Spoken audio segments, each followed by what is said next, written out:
Abrimos una ventana al mundo, siempre interesante hablar con él porque tiene buena información y nos amplía un poco en perspectiva lo que está pasando en otros lugares, en este caso en los Estados Unidos. Es el corresponsal de Radio Con Voz en ese país, me refiero a Andrés Fidanza, que está en línea con nosotros. ¿Qué haces, Andrés? ¿Cómo andás?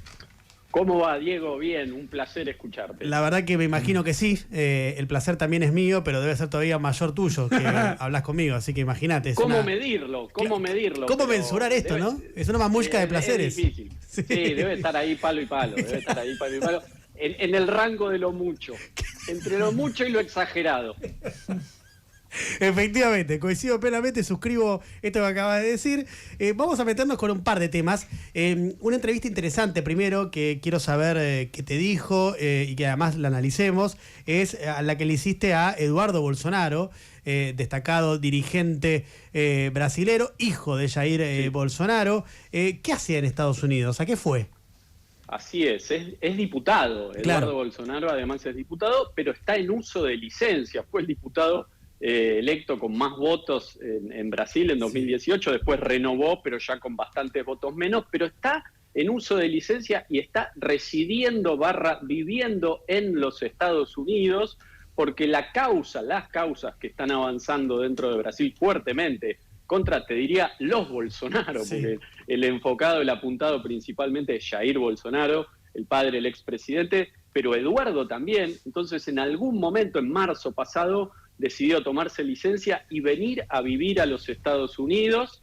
¿Qué es lo que está haciendo aquí? Bueno, por lo pronto lo entrevisté el otro día porque fue el protagonista de la CIPAC Latina, un encuentro de las fuerzas conservadoras, ustedes saben bien, que se hizo aquí en la ciudad de Miami.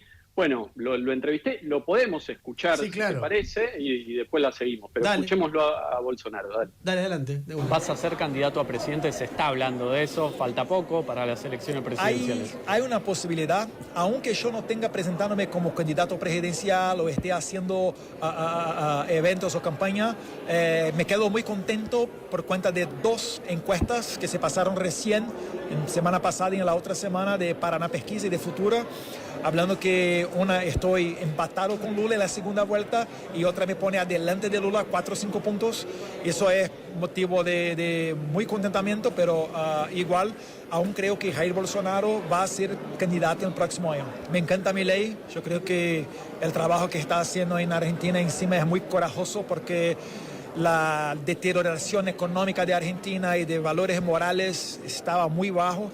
Entonces necesita mucho coraje para intentar hacer un rescate y estoy mirando los éxitos que está pasando hasta para que en el futuro, cuando voltemos al poder en Brasil, hagamos cosas parecidas en favor del mercado. Entonces Milei es un ejemplo a ser seguido, tiene mucho liderazgo. Y ahora también sobre Trump, yo creo que él mismo está se pasando. Entonces son personas que tenemos que mirar desde cercana, tener buenas relaciones y encima de manada también son personas que conocen el peligro del comunismo, del socialismo, del bolivarianismo y seguramente tenemos que trabajar juntos contra estas amenazas en nuestra región. Mirá, cuántas cosas que deja Bolsonaro en esto que le preguntabas. Ahora, las elecciones presidenciales son el año que viene en Brasil, ¿no?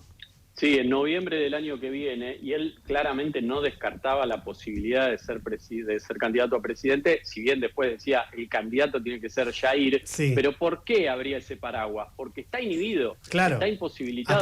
Hasta el 30, ¿no? 2030. Hasta el 30, sí, que lo deja, me parece que fuera de la cancha permanentemente, sí. Ya tiene más de 70 años Jair Bolsonaro.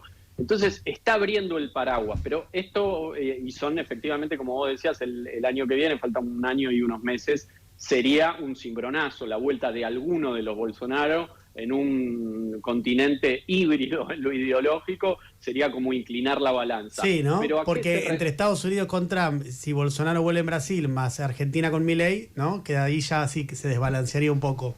Sería fuerte, veremos qué pasa con Colombia y Chile, donde la izquierda, la verdad que pinta complicado el escenario para ellos.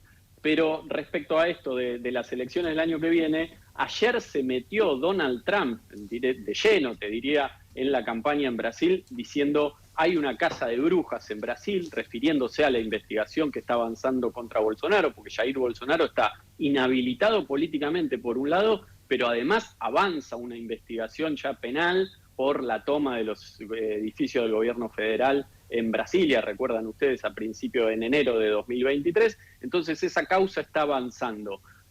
Trump dijo, esto es una casa de brujas, estoy viendo lo que está pasando en Brasil, y se refería a una persona en particular, le estaba metiendo presión a alguien, que no es a Lula, es Alexander de Moraes, claro. Este juez que fue el presidente de la Corte Suprema, ahora integra la Corte Suprema, y es el que está liderando la avanzada en contra de los Bolsonaro. Y ahí te conecto con lo que está haciendo Eduardo en los Estados Unidos, que es lisa y llanamente lobby en contra de Alexander Bolsonaro, está buscando, teniendo reuniones con funcionarios del Departamento de Estado para que sancionen al juez de la Corte de Brasil, que sería un cimbronazo fuerte en la región, por supuesto. No lo está descartando el Departamento de Estado por la información que yo tengo, y este mensaje que manda Trump, yo te diría que es la antesala, es una especie de ultimátum del presidente directamente de los Estados Unidos contra este juez, que tiene un perfil altísimo, por otro lado. Claro, pero que ya sería había tenido una injerencia inaceptable, ¿no? Digo, de Estados Unidos en cuestiones internas del Brasil.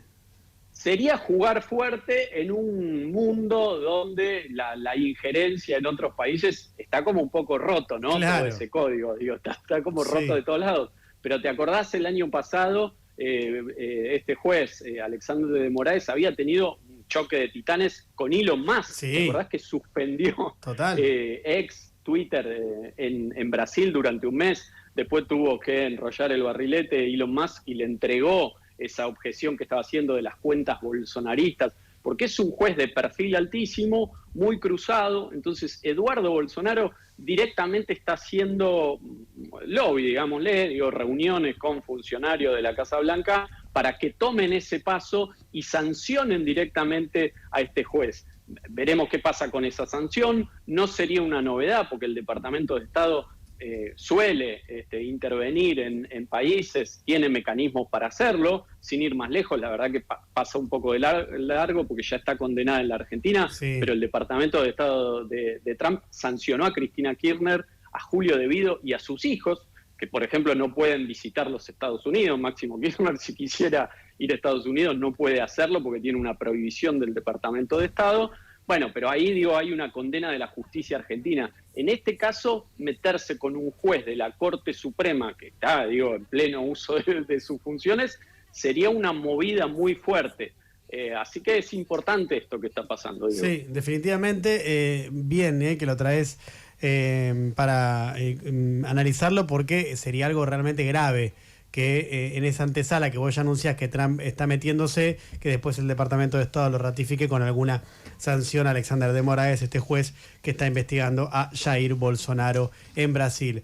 Andrés Fianza, desde los Estados Unidos. Andrés, siempre preciso, como siempre, ratifico el placer de hablar con vos al final de la conversación. ¿Creció el placer después de la conversación o se mantuvo estable? Bien, es muy bueno. No descendió, tampoco subió por lo que veo, se mantuvo estable. Ajá. Se mantuvo estable. Bien, bueno, pero bien. Mantuvimos. Sí. Mientras no bajamos, es importante. Gracias, Andrés. Un abrazo grande, amigo. A ustedes, chicos. Chau, chau. Chau, chau. 2 menos cuarto de